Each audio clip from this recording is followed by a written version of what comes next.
Hello, my name's Rosie. I was born on the 10th of December 1937, 2 years before World War II started. Hello, Rosie. Hello. Can you describe where you grew up as a child and who with? Yes, I grew up in Sussex, quite near the sea, in a place called Angleton.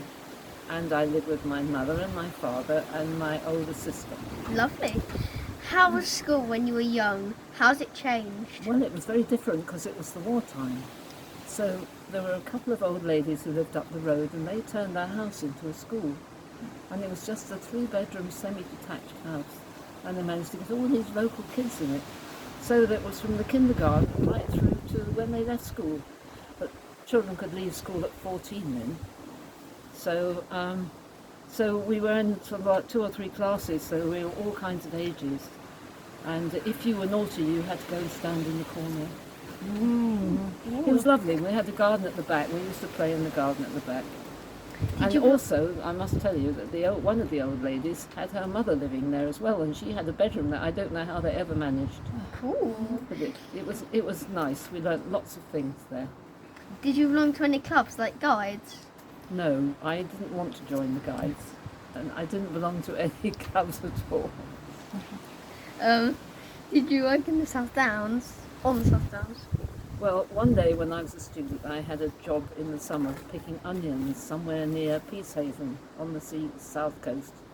And there were huge fields of onions, and the stones kept coming to the surface, and we were supposed to pick the stones as well, and it went on forever and ever.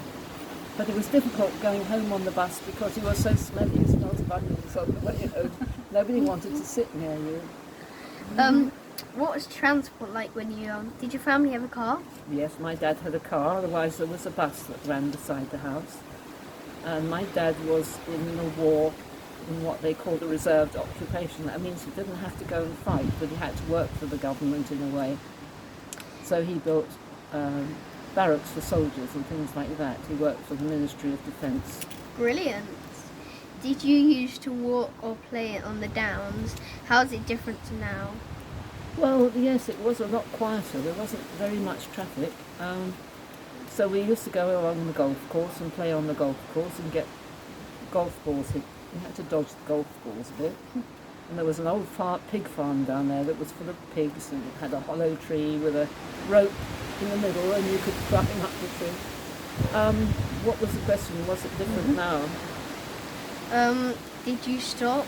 Oh, Did we play on the downs? yeah, play on the downs. And we used to go tracking on the downs, and we built camps on the golf course and things like that. Yes, and we played in the bushes and swung on the trees. What are your memories of World War II? Well, we were lucky because the nearest bomb only was within a mile of us, so our house wasn't bombed, and my dad didn't have to fight. But he did belong to a thing called, what was it called? Dad's Army, really, the Home Guard. So at weekends, my dad used to go off and play with tanks and things on top of the downs. Bombs used to come over, and the really frightening, the really scary ones are the doodle bugs, because they used to come over and you could hear it going, and all the time it was making a noise, you were okay, because you knew it was going on. But if the engine cut out, you knew it was going to drop. So it was really scary all the time, and they used to come over when there was a big full moon, you know, what they call a bomber's moon, when the sky was clear and they could see better. So I do remember we had a shelter at the bottom of our garden. I can remember my dad picking me up out of bed and running across the lawn with the bombs going into the shelter. But we were all right. We never had any damage. We were never hurt. Brilliant. How is life different now compared to when you were young? Well, there isn't any rationing. You can have as much food as you like.